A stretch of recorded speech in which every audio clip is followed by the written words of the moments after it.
Good day, everyone. Excuse me. It's Alan Schimmel, and welcome to another DevOps.com webinar. Today's webinar is sponsored by our friends at ElectricCloud, and I think it's going to be a great webinar. It's titled Surviving the Script-Ocalypse, Why It's Important to Prioritize Delivery Improvement Across All Your Teams. We have a great panel that's going to discuss this really relevant topic. For those of us who work in the field, you know this is all too real. Before we introduce the panelists, just real quickly, we use GoToWebinar here at DevOps.com. Most of you have a control panel somewhere on your screen, usually top right, unless you're on a phone. But in the control panel, you'll see there's a section marked questions. We've set aside time for questions today, and we love having questions from the audience. So please, you have a question, type it into the question section. Don't wait till the end of the webinar, because if you're like me, you're liable to forget what you were going to ask. Or, if everyone rushes in at the end, there's no telling when your question may get asked or answered. So please type your question in real time. It'll be queued and saved in the system. And at the question section of our webinar, we'll be able to ask our panelists and hopefully get you some great answers on it. So if you see their questions, you hit the little arrow so it's downward pointing, type your question in, and we got you from there. Going further down the GoToWebinar control panel, you'll see a section marked chat. At DevOps.com, chat represents technical problems. Maybe your slides aren't advancing. Maybe you're having problems with audio, listening. Whatever it is, if you can get to the chat window and you can type in what your problem is. We do have webinar engineers standing by to help you, try to rectify it as best we can. It's really our intention that everyone gets a great experience and maximizes what they learn here. So please use the chat window for technical issues, the questions section for questions, and with that being said, let's get started. So again, surviving the script apocalypse, why it's important to prioritize delivery improvement across all of your teams, sponsored by ElectricCloud. Let me introduce you to our panelists. If we can go to our next slide, perfect. So returning, he's been a guest on many different webinars and videos and stuff that we've done here at DevOps.com. Friend of the family, Chris Nowak, founder of FlowStates, DevOps Flow. Chris, welcome again to DevOps.com. Good to have you, my friend. Thanks, Alan. Nice to be here. Nice to have you. And joining Chris is another friend of mine who, unfortunately, I only get to see her mostly at DevOps Enterprise Summits, so I assume I'll see her soon over in London for Does London, as well as if you're going to Does London, there's a great post-Does workshop on the 27th as well with some great speakers. You can find out more about that on DevOps.com. But we have Avantika Mathur, Product Manager, ElectricCloud. Avantika, welcome. Thanks, Alan. Okay, with that being said, I'm going to turn things over to you, and I'm looking forward to a great webinar. Great, let's get started. So yeah, we are here today to talk about surviving that script apocalypse. I know it sounds scary, but it is the reality I think that a lot of folks out there are living in. And so we're going to talk a little bit about what that script apocalypse means, and then go through some best practices for how you can approach the problem and start breaking apart those scripts and getting into a more automation, fully orchestrated pipeline, and really being more productive in your DevOps journey. So Chris and I are going to go through a lot of different ways to approach that and some considerations, and go through some examples as well, so hopefully kind of hit the message home for everyone. So let's see, what does the script apocalypse really mean? We can ask some questions of ourselves. How many people are devoted to maintaining your scripts? And really, more importantly, what else could they be doing with that time? Is that the best use of their time? Is there more value that they can be adding? What happens if the owner of the scripts leave? Is there is there just one person who has all of that knowledge of how to run the scripts or what they're doing, and if they leave, are you kind of stuck? Are you afraid of making changes to your automation? Sometimes there's just such a massive web of scripts that different people have written, you don't really know the history of, and you don't know what the domino effect of a change may be. So instead of making changes that might be helpful to updating your process, it's more of kind of being afraid of actually touching anything at all because you might break something. Do you have visibility into what was executed, where things are being run, by who, what is the current status? Can anyone come in and see what that is, or does it instead take a lot of emails or messages, or is it just hard to see where things are at any point in time? How long does it take to run a deployment? This is knowing, the entire process. And sometimes when you have these daisy chain scripts and manual handoff, you don't really have those metrics in place where you're collecting to understand how long a deployment even takes. And then if you don't have that, how can you measure and improve upon your current status? How do you prepare for an audit? Not having that visibility or traceability into what's been run really can mean a lot of scrambling and not having any traceability into what's been happening, and so audits can be really hard. How can you go back and trace how an error was even introduced into the system and who brought that in? So this is the reality I think that a lot of us actually live in, where there's this massive tangle of spaghetti scripts. The automation itself is piecemeal, oftentimes connected by more scripts, or requiring manual handoffs for coordination. And there's a lot of constant, updates and maintenance that might be done to these scripts, so you don't really know what that overall maintenance or time is. It's not scalable. It might work for, a couple of deployments here and there, but how do you scale it across many applications across an organization? We talked about that lack of visibility and auditability. Also important is reusability, where you might have common practices that are used across different applications and you don't really have a way to share those. Instead, people are maintaining their own versions of similar types of automation. You don't really want to be duplicating that effort. And then a big one is sharing knowledge across the team. If there's just one person who knows everything, it makes it really impossible to function if that person is not available or leaves the company. Yvonne, I was in the industry for many, many years, and I think a lot of us that were on the other side of the fence, we look at it and we think, well, it's okay. I got it under control and my partners know what I'm doing. But the question I think that you should ask yourself is, how afraid are we to make a change, right? So measuring that fear of change internally, that'll give you a good indication whether you're kind of swimming in this script apocalypse like you're talking about. And you start to think, well, do we need to wait for Joe to get back from vacation or lunch, right? If you're asking those kinds of questions, you probably really do need to think about the things that you're talking about here. Yeah, I definitely agreed. I had worked with one of our customers where I was trying to, just understand what their plugin, what their call was to their Glassfish server to do a deployment.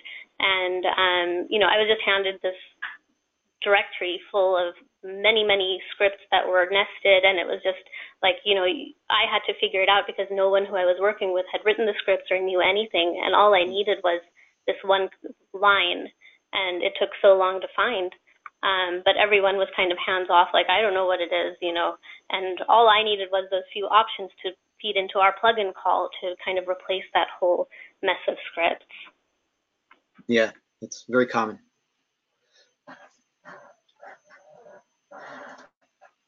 All right, so yeah, a couple of examples from, our experience at Electric Cloud with our customers, kind of their before picture before they made their change. One is Net Entertainment, where they had a 2 to 4 maintenance window for upgrades, and they had a patch that they had to apply across 70% of their nodes, and it took 18 months where they were using this window of time, 4 days a week, 10 people going through a deployment checklist. And really, the only way to scale was by adding more people. The engineers were probably not thrilled with doing this repetitive work all the time.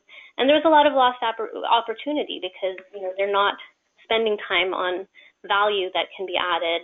Instead, 80% of their time was spent fixing bugs and maintaining these scripts. And then another company is a business payment solution company we worked with, who it was more about scale, where they had some automation that was working, but they couldn't keep up with the demands of the business growth. They needed to do 5,000 deployments. It was taking 1 month.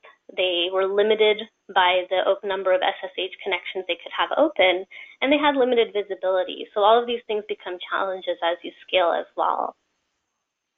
We had a example at one of the large institutions I worked at where it was going to the performance test environment. And, because you don't go there very often, nothing's ever in sync and the environment's out of whack. And it would take, if you're lucky, it took a week, and usually 2 to 3 weeks just to try to get the environment ready for the code. And then once the code went in, since it's performance test, you have multiple applications coming in. And the shakeouts would just take weeks. And there were multiple teams involved. Somebody owned one tool and the scripts, and they hooked it up to another tool with other scripts. And it was spread out across 4 or 5 different teams. And we spent a month, and we dug into it between, there was a WebSphere team, a Blade Logic team, and then DevOps teams.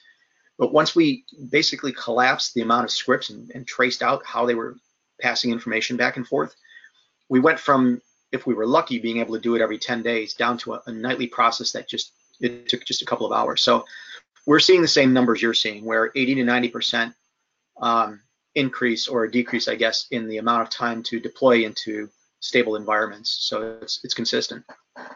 Yeah, and that's huge.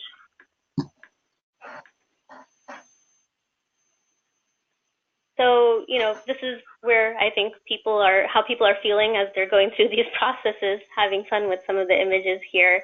But we want to find a better way to figure all of this out. So, this is where you want to be. You want to have that increased productivity where your time is spent developing value and innovating, leading to people who are more happy with what they're doing, what they're contributing. You want that improved process robustness so you're able to keep your deployment automation up with the demands of your business. You don't want the automation itself to be the limiting factor that's holding you back. And reduced risk, where you can adapt to changes without worrying about breaking everything, and you have that visibility across the processes. So you can see exactly when and where something was introduced, and start even identifying some of those higher level patterns and metrics across your deployment as well. I think if you use that for your kind of your driving point, to always drive towards visibility across the entire process, not just the build engineering team, but from the time you have that business idea to the time it goes to prod, and frankly, after it goes to prod. If you pick that for a guardrail, it will drive everything else you're doing. Yeah. So we end up accumulating a lot of junk as we continue to add to our scripts. But again, there's that fear of touching anything and trying to remove anything. So it's just kind of continuing to increase this big junk heap. And you can't get rid of everything. You need to keep the important pieces and figure out what needs to be kept. So it's kind of, doing that organization, understanding first what you have, and then sorting, organizing, and optimizing what you have left. So that's the approach we'll be talking about. And you don't want to just optimize these existing scripts individually, but our goal is to orchestrate that entire pipeline, eliminating any of those handoffs or manual steps in between. So that's where we're moving towards. It's not to optimize one script, or remove a couple of scripts, but orchestrate the entire solution. So every action needs to be automated and driven by your pipeline. As much as possible, you want to automate those approvals and handoffs as well. And looking at every single piece. And overarching, you want it to be driven by your fully automated pipeline as well. So taking it all the way from CI to operation, what Chris was just saying, having that central, that one pipeline that's orchestrating everything, and that provides that one place to find everything you need as well, whether it's how things are run or how, the current status of your deployment. So we have a quote here from the 2017 State of DevOps report where really it's just reiterating this point where the high performers are automating significantly more of pretty much everything than the low performers. So the more automation you have throughout your process, the better you're going to be. This is actually a really crucial slide, I think, because the way it evolves, right? The whole idea that we have this pile of junk scripts is we're all in our own areas trying to do the best we can with what we have. And very often that means we're going to script our lives to be a little bit better where we are. And it sounds like a good idea, but what's really interesting is very often, and this actually comes from a book called The Goal, very often you get into a position where when you're optimizing locally, it kind of hurts the bigger chain that you're trying to deliver. And it's hard to see from where you are. But let me give you an example of that. So if we just focused on dev CI and really increased the amount of builds coming out of the dev CI piece, what happens, right? It's these untested builds start to stack up in QA. And now QA is under pressure, and there's friction, and there's blame, and there's all these other things that really aren't QA's fault. And it isn't dev's fault, right? It's the process that we've all kind of said we're going to march to. And there's a couple things there, right? It's causing inter-team frictions. And all that code is really just sitting on the shelf untested. And really what you have is a decaying ROI on code you've created. So it's important, as you're pointing out right here, to look across the entire solution and make sure that you're not just improving one small place in the broader stream, basically at, kind of impacting the larger stream of what you're trying to accomplish. You kind of have to step back and look at it, but it does work if you start to think, a little bit bigger picture around it. Yeah, exactly. Good point there. So here's just a kind of example of what a pipeline might look like, taking your processes from dev to production here. This is a screenshot from ElectricFlow showing, the different steps within each stage, which are all automated. The gates between these stages may be manual, where someone is getting a notification, but anything that, even when they're approving, it's all being captured by the pipeline, where you're getting that audit trail, understanding who approved, capturing their comments. And, even better is if you can automate the gates as well. This takes some time to develop the trust in your automation to have that confidence that you can even automate the gates, but that's a good goal to work towards. The pipeline definition here is the documentation of your whole process definition, so you can come here and see all of the steps in one place, understand your whole process. And then when you run the pipeline, that runtime is providing the visibility, the status, the audit trail, capturing your logs and runtime details to be able to come back at any point and see exactly what was done in each of these steps. So when you're architecting your pipeline, you want to make sure you're doing it with the right team. They should know and understand the processes involved, have ownership of that delivery, and overall this pipeline is really critical, echoing what Chris was saying as well. It's really critical to your success to have that big picture, fully automated pipeline across. And then we'll come back to this a little bit more, but treating that pipeline like a product. You want to, this is how you're delivering your software, so it's just as important to maintain this and have that team of people who are focused on developing and maintaining the release pipeline for your processes. And that's a really key point, right? Because what we're talking about here is the process as code, just like infrastructure is code and everything else. Your process is code, and it is versioned. So it's important that because once you spend a lot of time creating the right process, you definitely want to maintain the integrity of it. So absolutely treat it like a product.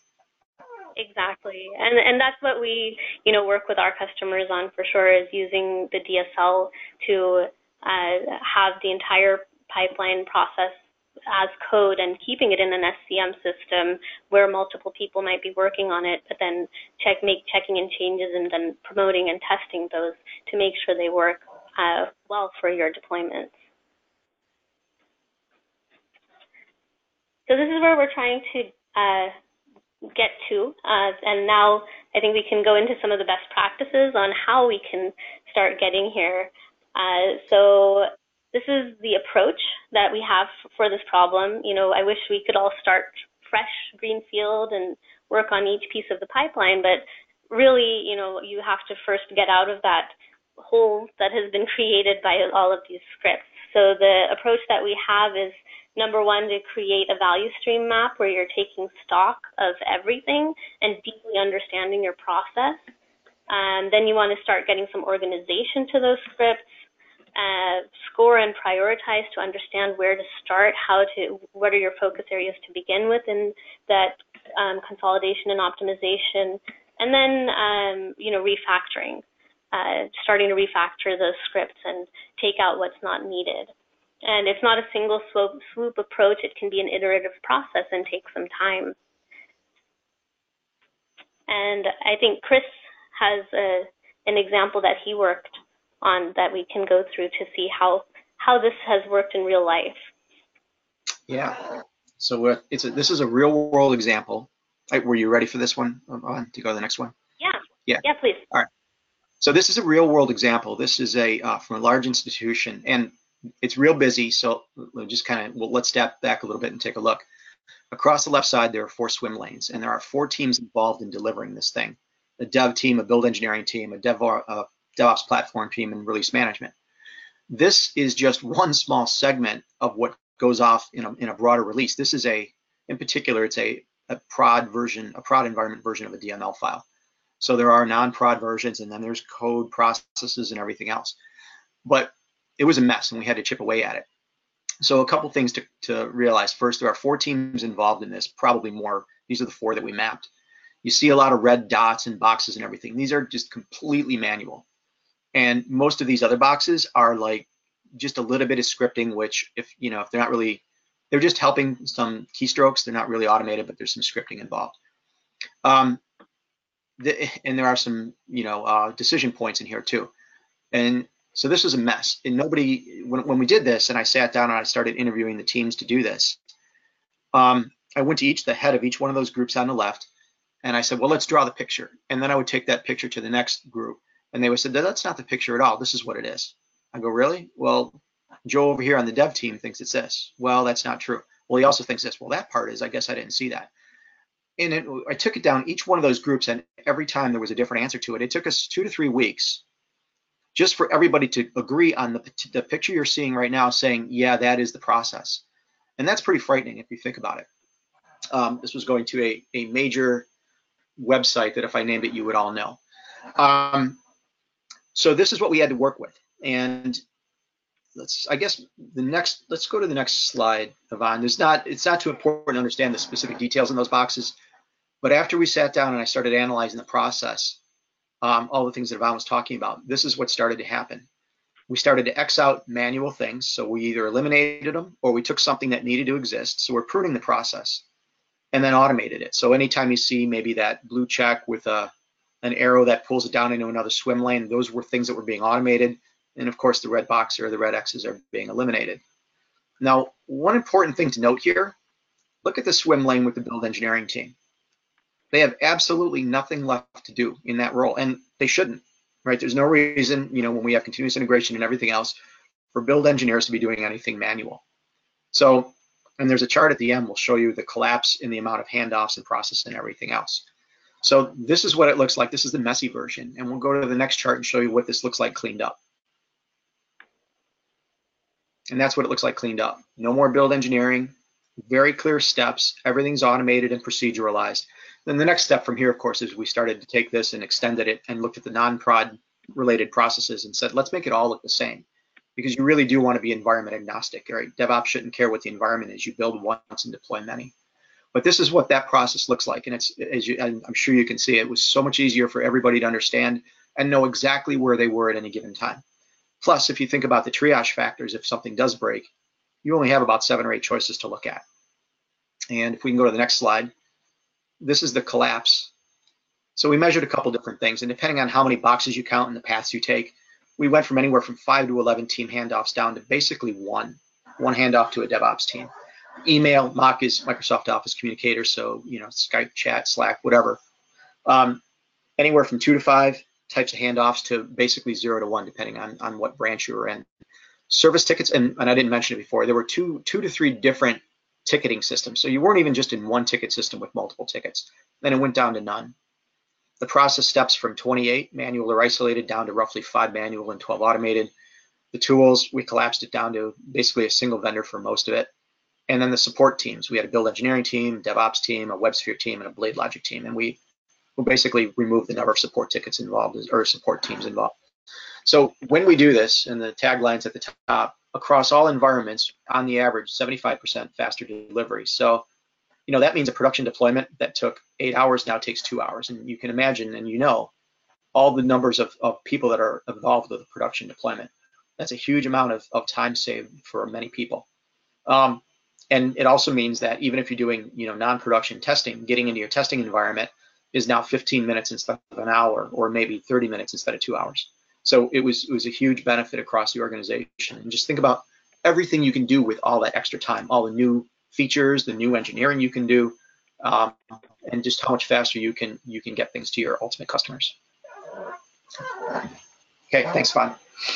Yeah, I mean, seeing these results. It really, drives home the point of what you can achieve when you go through this process. It's not necessarily easy, but you get amazing results. And I'm sure, aside from having the time saved and, having that time to be more productive, you're also, with the more automation you have and that dramatic decrease in manual steps, you're reducing the windows for introducing errors and having that variability in processes as well.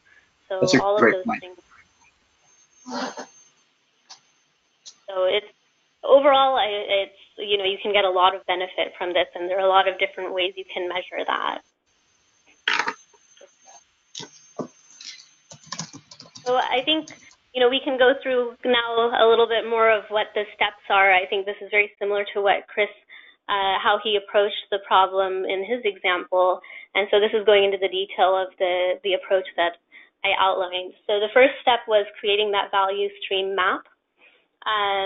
So this is a collaborative and very visual process that you want to, ideally you want to bring everyone involved in one room, have them involved, have them interacting, and having all of that knowledge and understanding in one place, and then draw out the entire process.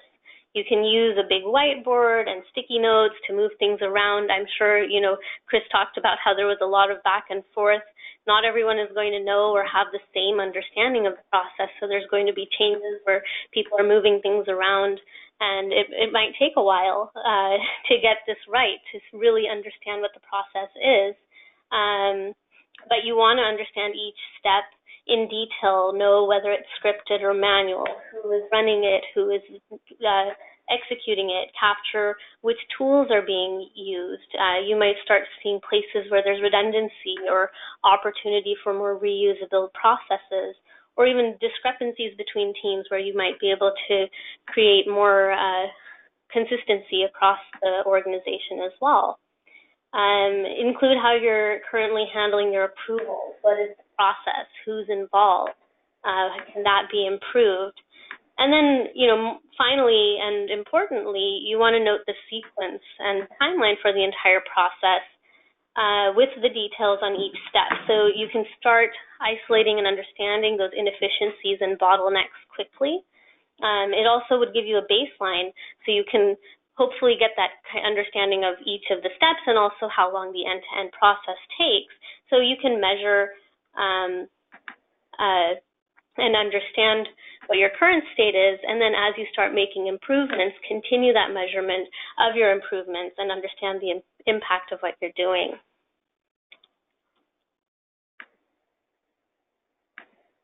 So next, Yeah. So, we were chatting on the side a little bit around concerns around that build engineering swim lane disappearing. And it's, I probably should have mentioned it. And I think it's probably on everybody's mind on the call. It's a very real concern that build engineering team will start to say, well, what do I do now? And whether it's infrastructure engineering, middleware, or build, or somebody else, everybody will worry about that. And the thing is, the way we would talk to them about it, and it's true, would be, well, do you really want to do, maintain these scripts and go through the trouble of having it break, and then, there's this frustration, right? And everybody's waiting on you to get it fixed. Or would you rather automate all of that and then move on to higher more rewarding, fulfilling functions? So in the example of middleware engineering is, do you want to really just push buttons to deploy? Or would you rather create, new engineering patterns? And so there's an appeal, and it's a valid appeal to, what do you really want to do, and to make higher contributions to your team and the organization. So that's for the folks that are actually doing the work. From an executive perspective, the conversation there is, the fear, and I'll say right here, people are afraid it's going to cost headcount. But the real conversation should be, if I just decreased the amount of time it took you to deliver by 75%, how much more business could you save with the same staff who's now more happy about doing what they really wanted to do, what you hired them to do in the first place? And so basically, the sale to an executive might be, I just increased the capacity of your staff by 3 or 4x, and you didn't have to approve a single new rec or spend new money. And so those are some important points, whether you're addressing the folks that are worried about, did my job go away, or the executive saying, well, what do I do with this? And there's a lot of variations in between, but very real consequences. You also basically you increase the happiness in your culture, and people who are not fully engaged become more fully engaged in what they're doing. There's actually a study out there that will say that a disengaged employee will cost an organization $3,400 for every $10,000 in salary, and almost 20% of an organization is disengaged. So it runs into some big numbers.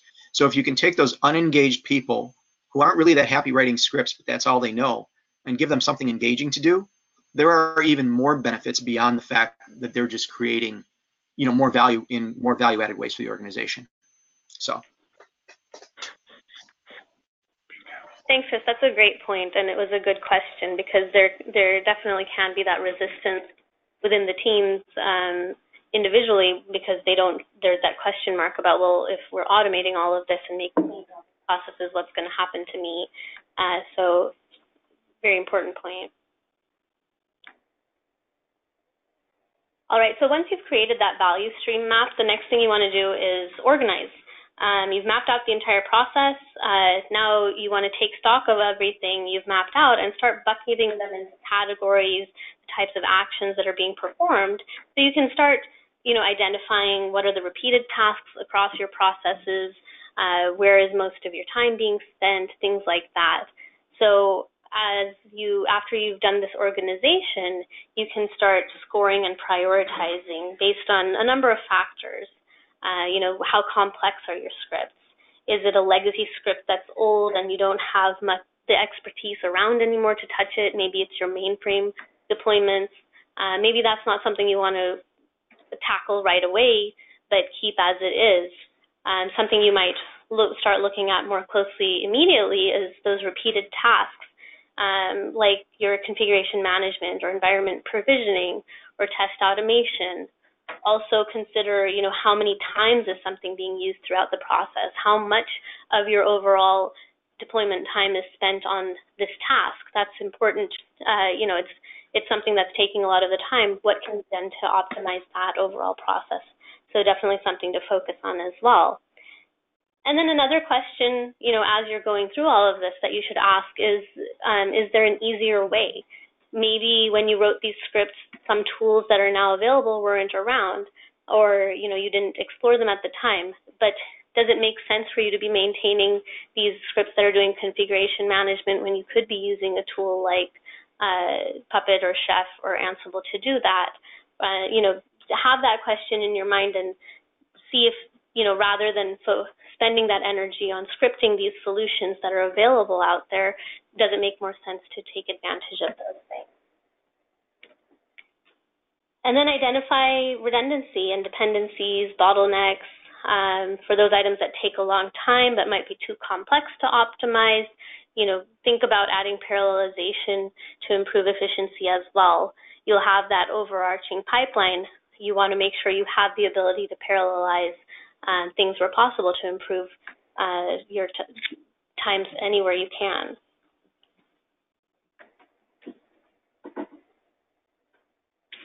And then next you want to start refactoring those scripts that are of higher priority. So you can think about it with a bit of an object-oriented approach. What are the building blocks that are reusable, the types of actions that are being repeated, and start, it's really key to design for reusability. That's something we definitely advise our customers, and it's very key part of how our product is designed as well, where you want to abstract out those repeated tasks that you identified in your value stream map and make it so they can be called from anywhere, and they are, generic enough to run the different types of permutations you might have. So you want to have them parameterized, and then you only have that one definition where you can update it once, maintain it in one place, and get the benefit everywhere.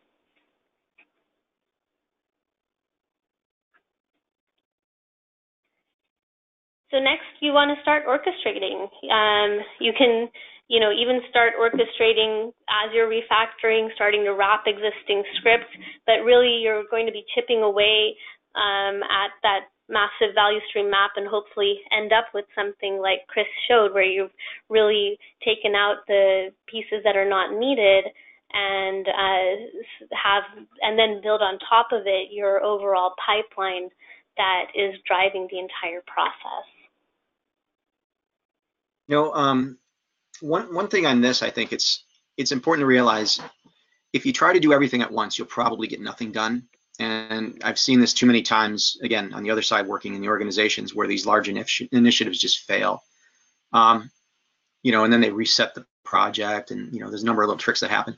But the way to win is to do little things and continue doing quick wins over and over. Focus on one thing, get it done in a couple of months or less, and do it well, and move on to the next thing, and use it for a reference model. And if you think about it, especially in a large legacy organization, this stuff is piled up over decades, and you're not going to fix that in a year. But what you can do is, when you look across the landscape, say, where can I make an impact over things I can control? And then just start to show that what you want to do is establish that there's credibility on the path you're on. So you do these little wins over and over, and you keep growing it. And it's kind of like compound interest, right? You take a penny, it's not a lot, you double it, it's not a lot. But after about 12 doubles, you got $20 in your pocket. It works the same way. As you start to invest in cleaning up this clutter and these scripts in your process and clarifying everything, you really start to get to the point where you can really start accelerating and feel big differences. And it doesn't take too long to get there, but it does take a commitment to focusing on just doing a few things well. Yeah, that's a good point. It's an iterative process. You can't just throw a bunch of people at it and expect a big change across an organization. I've seen that fail firsthand, where trying to make these big mandated changes, we're trying to just do everything at once. Ultimately, it doesn't work. You have to take an iterative approach and start solving things small. Start with one application. Start with the processes that make sense, and then grow. Think about your future scaling as you're doing it, but start with one thing and then grow from there. I agree. I mean, that big bang idea I've seen fail. I'm not sure I've ever seen it work, actually. But really, what you just described is it's a lean startup methodology, right? You test a little bit, you see if it works, you refine it, you learn from it, and you either do more of it or do less of it. And you do it in, it's okay to break some stuff, and you break it in a safe way. Exactly. Great. So this is just one of the guiding principles that from ElectricFlow in our product that we drive in for sure is separating your application definition and process from the environment. So just something to think about as you're making your, creating your processes. Having that separation from the application to the environment where it's being deployed allows you to have more reusability and consistency in your deployment. So you have, you can take that same definition, define it once, and then deploy it to many places. And it gives you that confidence that whatever was deployed in your lower environments is exactly what, and the same process, how it's going to be deployed in your production environment. It gives you that portability between environments as well, allowing you to make changes. Maybe right now you're, just deploying to your hardware, but then you want to go into the cloud. You can still maintain that same application definition and make those changes. So it just allows for easier changes and also gives you that repeatability as well. Yeah, that's a key indicator. If you start hearing people saying, wait, we got to rebuild for UAT, what's the phrase? There's your sign, right? Definitely. And you see that a lot, that, people have different processes. Oh, I'm deploying to production, now let me pull out these scripts. But then what was the point of your deployment and testing in the lower environments then? Yeah, and it gets very dangerous, especially because everything is accelerating exponentially. And if you even start to think about what happens when you put a fleet out there and you start to do things like microservices and Kubernetes, it's even worse. So you need consistency, and you bake it into the process ahead of time. Exactly. All right, and this is something I've mentioned before as well, but look for solutions that solve problems for you. You don't really want to write these scripts and maintain them when you don't have to. So things like, configuration management, which I mentioned, but other processes that are going to be part of your deployments and your pipelines, automated rollbacks, rolling deployments, or different deployment approaches like blue-green or canary, security gates and approvals, integrations with your tool chain. You don't want to write integrations to call the APIs. If you have something that does that for you, that's that much easier. You're just plugging in a few parameters and clicking run. And then your artifact management, making sure you have that system in place as well. So ElectricFlow is definitely a great tool for all of these things, but making sure you're choosing the right tool. Sorry, Chris, go ahead. Yes, I'm sorry. Yeah, and this is actually really a key point. So when I had DevOps engineering in these other organizations, we're technical, right? We're engineers, we're developers. We like to write code. We like to write scripts. It's fun. But we kind of had, and which is exactly why we have such a proliferation of these scripts. But we had to get out of that business, and I would start to tell my teams, we're not in the business of writing scripts, folks. We're in the business of delivering business value. And we do that by doing the things that you've outlined on this slide. I don't want to write a script if I don't have to. If the vendor has a plugin or there's something else that I can use that's already supported, I'm going to use it. If I have to write a script, that's my last thing I do want to do. I mean, it's not that we don't do it. It's definitely in the tool chest, but it's not your first choice. So, I just try to tell the teams, keep in mind, your job is to deliver business value in the fastest, most consistent way you can do it. And writing scripts over and over is not part of that equation. Yeah, definitely.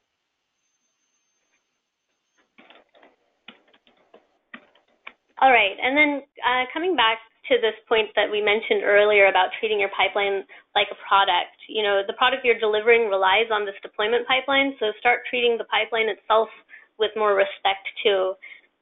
We talked about having your automation or your pipeline as code and treat it as such. A lot of the time operations teams haven't used version control and have that concept of shared artifacts. And so you want to start introducing those ideas more into your pipeline as well. So when you make changes, you have established processing for testing, automating, this testing of each change, so you have a fully vetted pipeline before it's used for a deployment. In an organization, once I asked the question on the infrastructure side, I said, well, how many of these scripts and things do you think are in any kind of source control? And they said maybe 10%. And it kind of floored me when I heard it. Aside from the fact that there's no visibility, there's absolutely no control over any of it. And I was actually surprised anything worked at all. But I think there's a lesson there. I think on the technology or infrastructure side, they can pick up some of the developer techniques that are proven, right? Agile development, it can apply to infrastructure development. So they can pick up those things. And on the dev side, which I guess is, the collaborative pieces of DevOps, the dev folks can learn about how do you design for sustainability and resilience. And if they combine the things they're both strong about, you can take care of things like this. And I mean, as an organization, you just become a lot more solid in how you're delivering anything. Yeah, definitely. And, you know, something that you can think about even is creating a delivery pipeline for your delivery pipeline. You know, it's kind of a meta concept, but we've had customers we've worked with who have done that. So you have a fully automated approach to delivering changes to your pipeline, testing before you're using that pipeline for your production deployments. Is that kind of like, where do you put the source code for your source code control system? Exactly. All right, so let's talk about a few considerations as you're coming, going through this process.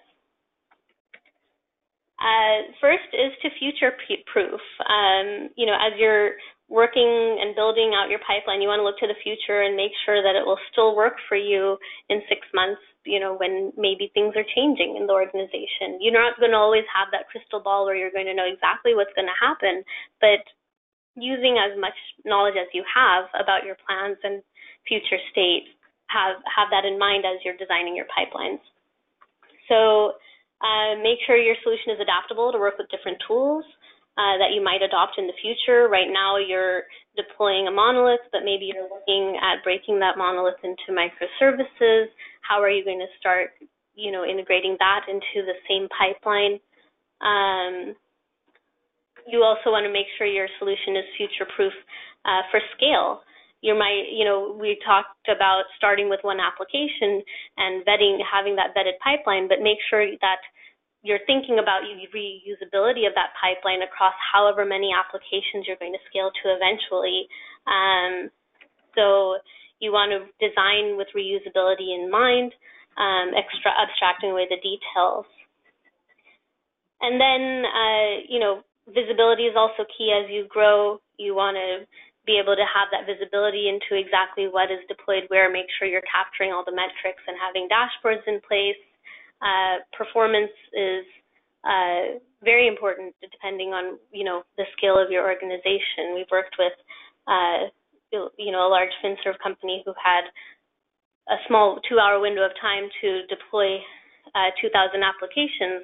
And so that was something we knew as we were getting started. So making sure that you have the right platform, the right infrastructure, and you're testing your automation to make sure it can fit that window. Otherwise, what's the point when you get to that place?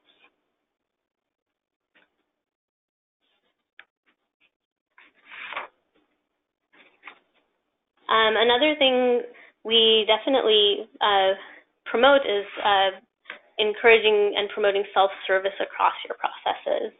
So this could be for any number of activities. It could be for requesting a resource. So rather than having your team submit a ticket to request a VM with a specific configuration and then waiting for someone to service that ticket, automating that process can make a big difference. And this is an example from when I worked with one of our customers to really do this exact same thing, where they had this manual ticketing process for the dev team to request machines that had their the configuration and applications deployed. And it took, I think 1 month for the team to come see that ticket, get the machine up, run the configuration and deployment, and hand it back. We automated the entire process, made a portal to make it self-service so the dev team could just come in and make the request. And we brought that time down to 15 minutes, which is, extremely significant in improving their ability to get work done. Yeah. Yes. Oh, I was going to say, I think this is really key, just the push to self-service. A lot of large enterprises feel they have to centralize and control, and that's a failed change in the leadership model in general. I worked in regulated industries, so I understand the separation of duties and everything else, but there are times to decentralize. And, just like we talked about the build engineers having a higher purpose, middleware engineering, right? We'd have to contact a WebLogic engineer to do a deploy. And, why would you really have to do that? Why not just, up to a certain point, let it be self-service? And, it made that engineer's quality of life better. They weren't on call all weekend.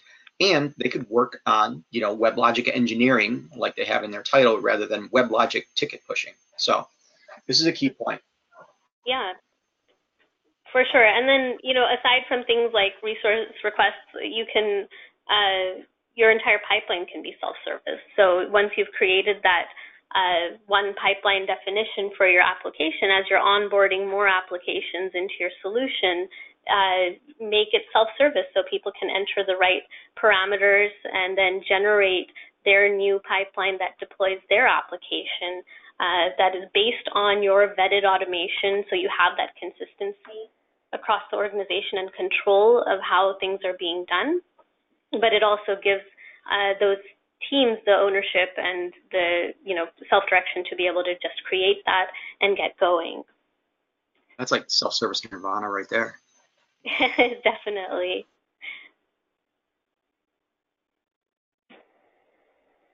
All right, so the last consideration we have here is being able to measure and improve. You know, the goal is to be able to improve and improve your efficiency, your delivery success rates, your you know, issue rate. But you can't really gauge your improvement if you're not measuring your baseline and continuing to collect the right metrics and KPIs to build from. So, you know, consider how you want to automatically pull that data from all of the tools and processes and bring them into one place.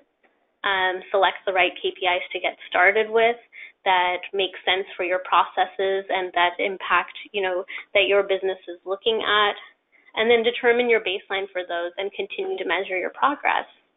You also want to make sure you have centralized visibility, have the right dashboards for the right people.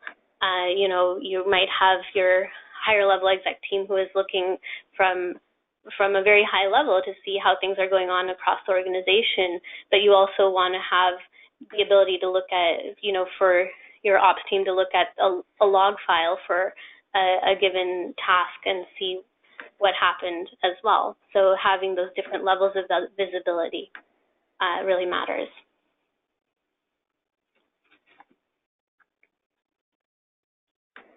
All right, and I think that wraps up our slides for today. So we told you a lot about how to survive that script apocalypse. You know, it's not easy. It's an iterative approach. It takes time, but, you know, as you've seen, there are results that are worth all of that effort of orchestrating that pipeline. And yeah, I think that's it. Chris, anything to add before we move to questions? No, I'm good. Thank you. Okay, then. Hey, Chris, Avantika, fantastic presentation. I think we've got some great questions here from our audience as well. But before we jump into it, I just wanted to say it was really interesting, and I enjoyed the back and forth. So great job, guys. Let's grab some of these questions, though. First one I think is rather easy. From Kenneth, who drives a project like this? Does there have to be an initiative from upper management? You know, I guess I'll take that for a second, Alan. It depends, right? And I'm sorry for that answer, but it just, you know, you have to start with what you have and wherever you are. If you can get that senior level buy-in, it's great. You really do need it for air cover, but I've done just as many of these, starting at the grassroots until the executives felt it was safe enough to kind of stamp their approval on it. So it just depends on your organization and if you can get somebody behind you on it. Excellent. Next, from Venkat. Does the solution have support for on-premises, server, like legacy, as well as cloud? So are we talking specifically about ElectricFlow, it sounds like? I think that's what she's referring to, or yeah. Yes. So definitely, we have support for on-prem deployments. We integrate with all of the cloud providers. We support microservices, modeling your microservice-based applications and deploying them into any of the container runtime platforms, and just you know, having that central place for automation, gathering all of the details and inventory and all of those things. Great. This one's a tough question. How do you provide release controls if you allow anyone to run their own release pipeline? Yvonne, you want to take that from a technical perspective, and then I can talk about the regulatory aspect of it?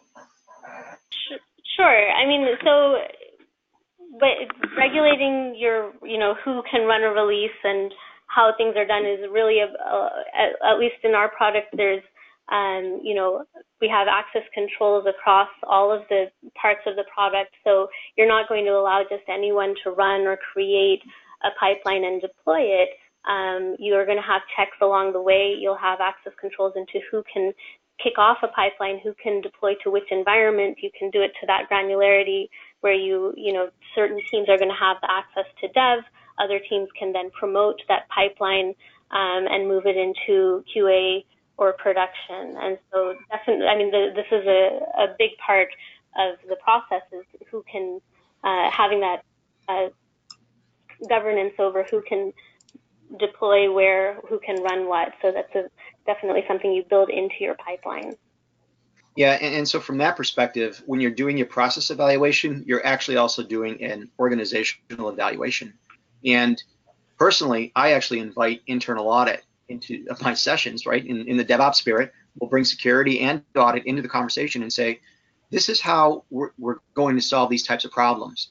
And we're not throwing risk away and we're not throwing controls away. What we are is showing you an alternative way to mitigate risk and have compensating controls and make everything visible and more predictable.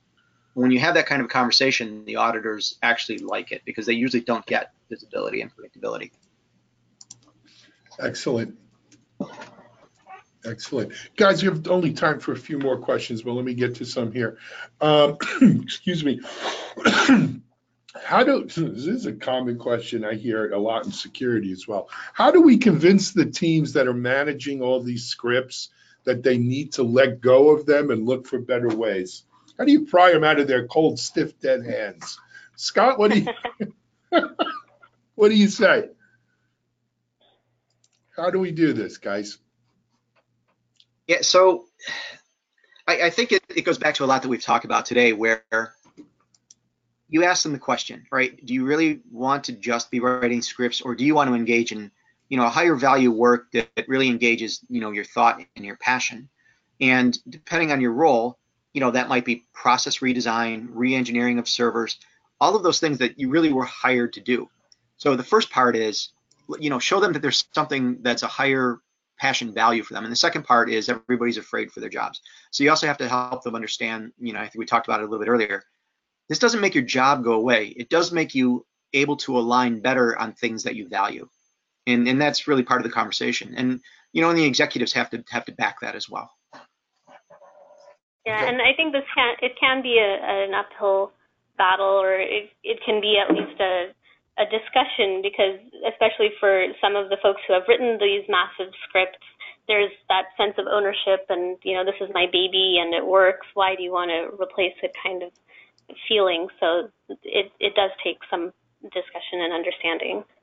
That's a big one, right? Because everybody, we are emotionally involved in the things we create. So you have to, sometimes people let go that easy, some don't. But you have to show them that it's not an indictment really on what they created. It's that everything evolves, and there are new things now. We wrote those scripts for reasons because we didn't have tools like this a long time ago, but now we do. So that's part of it. The other thing too, I think, Alan, is you create a reference model to show them that it's safe. And so you'll find a team that's ready to experiment and work with that team and show that it can work and show that those people didn't lose their jobs and now they're happier and they're going home at 5 p.m. so that they can have dinner with their wives or coach their sons lacrosse or whatever it is.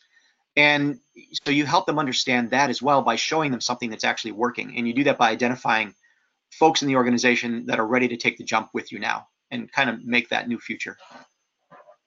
Excellent, Chris. Good stuff. Guys, we're at the top of the hour here, and I'm going to have to pull the plug. We had a few other questions. We'll try to get them answered offline. But before I end today's webinar, Avantika, thank you so much. Great job. I hope to see you in London for DOES in a couple of weeks. But if not, I'll see you at one of these events. Chris. Definitely. Thank you. Chris, I hope to have you on another webinar, a video, something soon. All right. Always a pleasure, Alan. Thank you. It's our pleasure. Guys, thank you very much. Thank you to everyone who stayed here till the end and who's registered. I know we had a few questions I answered privately. This webinar, of course, was recorded, as all of our DevOps.com webinars are. PowerPoint's webinar will be available on DevOps.com and YouTube, and everyone who registers gets an email with the links anyway. So thanks for joining in, everyone. I hope you all enjoyed the webinar. We'll hope to see you soon at another one. This is Alan Schimmel for DevOps.com. Have a great day.